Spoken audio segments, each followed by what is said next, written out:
जय हिंद। हम इस वीडियो में भारत की खुफिया एजेंसी के बारे में पढ़ेंगे। सभी देशों की अपनी अपनी खुफिया एजेंसी होती है। जैसे पाकिस्तान का ISI है, मोसाद का इजराइल में जो खुफिया एजेंसी है मोसाद है। उसी तरह से भारत का भी खुफिया एजेंसी है जिसको हम लोग रो बोलते हैं। रो को क्या इस फुल फॉर्म में रिसर्च एंड एनालिसिस विंग्स। वैसे तो ये 1968 में बना था, लेकिन इसकी एक कहानी है। 21 सितंबर 1968 में इसका स्थापना हुआ था, लेकिन जो इसकी एक स्टोरी है वो मैं बताता हूँ आपको। ये एक्चुअली में जो है मतलब जब एकदम स्टार्ट किया था अंग्रेजों के टाइम पे, तो इसका नाम IB हुआ करता था। IB अभी भी है, लेकिन जब IB जब शुरू में बना था तो IB दोनों काम करता था। IB का नाम क्या है? Intelligence bureau. तो इंटेलिजेंस ब्यूरो जो है ये भारत के मतलब अंदर भी जासूसी करता था और भारत देश के बाहर भी जासूसी करता था। कब? जब उस समय बना था 1887 में।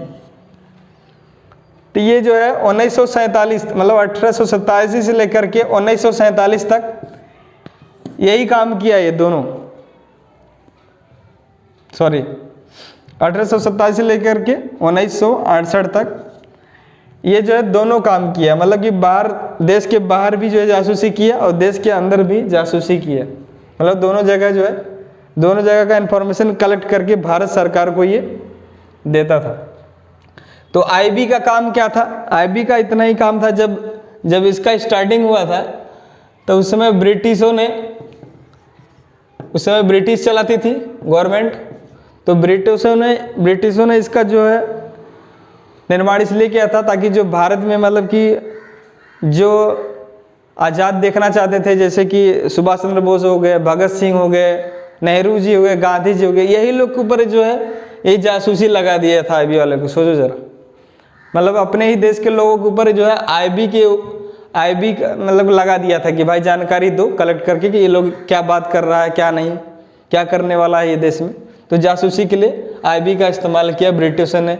और भी जासूसी करवाया इससे, अपना अफगानिस्तान में करवाया। उस समय रूस जो है अपना सेना लगाई थी अफगानिस्तान में, तो वहाँ से भी जासूसी करवाया। तो ये देश के अंदर भी जानकारी देती थी ब्रिटिश को और देश के बाहर का भी जो है जानकारी देती थी। 1947 में जब भारत देश आज़ाद हुआ तो IB किसके अंडर में आ गई? IB जो है भारत सरकार के अंदर आ गई। भारत सरकार अपने अंडर में ले ली। उसके बाद सही IB का जो है उतना कुछ अच्छा काम देखा नहीं गया, कुछ खास काम इसका देखा नहीं गया। मतलब वो 62 का जो चीन से जो युद्ध था इंडिया का, भारत चीन युद्ध, उसकी कुछ खास जानकारी दे नहीं पाया और युद्ध हो गया। और सन 1965 में भारत और पाकिस्तान का जब युद्ध हुआ तो उस समय भी कुछ खास रोल IB अदा नहीं कर पाया। तो उस समय जो है भारत की जो प्राइम मिनिस्टर थी 1968 के टाइम कौन थी? इंदिरा गांधी थी। तो उन्होंने देखा कि मतलब कि IB जो है कुछ खास कर नहीं रही है, तो उन्होंने मतलब आइडिया लगा कि IB को क्या करते हैं, मतलब IB जो है भारत के अंदर क्या ही सिर्फ खुफिया जानकारी देगी और बाहरी जानकारी करने के लिए उन्होंने फिर रॉ का गठन किया, रिसर्च एंड एनालिसिस विंग्स। तो इसका गठन कब हुआ? तो 21 सितंबर 1968 को इसका गठन हुआ। ये जो है अपने देश के बाहर का सूचना जो है इकट्ठा करती है और अपने भारत सरकार को देती है। तो ये रॉ का टारगेट क्या है, मतलब मोटो क्या है? तो यही भारत का मतलब सुरक्षा होना चाहिए हर हाल में। बस मतलब कि यहाँ पे आतंकवादी हमला ना हो, बम विस्फोट ना हो, सब अच्छे से रहें, इसका यही मोटो है। ठीक है, तो IB का भी वही मोटो था, लेकिन कुछ खास कर नहीं पाई। इसकी वजह से रॉ का जो है अलग से गठन हुआ था। रॉ ने भी अपनी अच्छी काफ़ी भूमिका निभाई है। और रॉ के बनते ही मान सन 68 में तो बना था रॉ। तो 1971 में जब भारत जब बांग्लादेश के लड़ा था पाकिस्तान से, तो उसमें रॉ का अच्छा भूमिका हुआ था, अच्छा इन्फॉर्मेशन दी थी।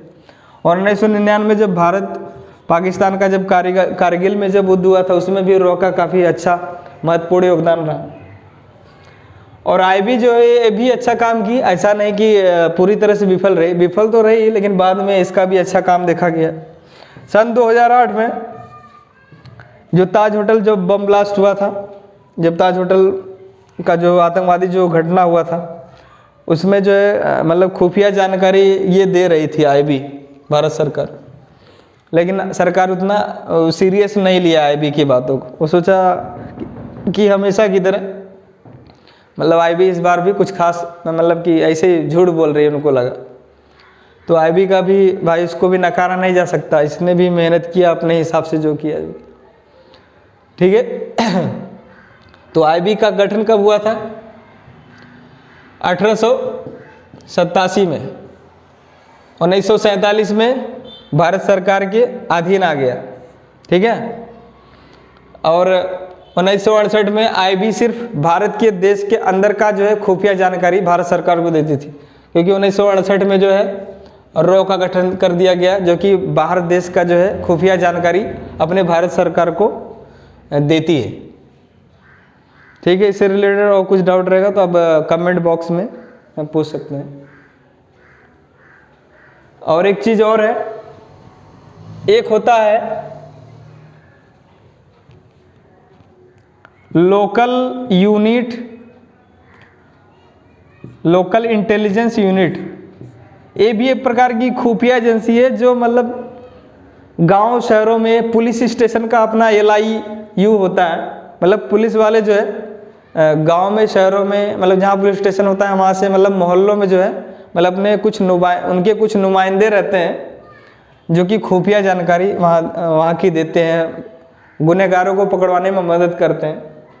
तो उनको लोकल इंटेलिजेंस यूनिट कहते हैं। इनके लिए भी वैसे इनकी सैलरी नहीं होती है इनका, लेकिन कुछ रुपया जो है फंडिंग के रूप में पुलिस स्टेशन में आता है, तो ये जेब खर्च के लिए दे देते हैं। LIU को मुखबिर भी कहते हैं। इनकी कोई सैलरी नहीं होती है, लेकिन कुछ रुपया उनको दिया जाता है, क्योंकि भाई वो पुलिस का मदद कर रहे हैं तो कुछ ना कुछ देना पड़ेगा यहाँ। बाकी रॉ के जो मेंबर हैं, आईबी के जो मेंबर हैं, इनकी सैलरी होती है, ये सैलरी दी जाती है, ठीक है। हम देख लिए 3 प्रकार के जो खुफिया एजेंसी होती है।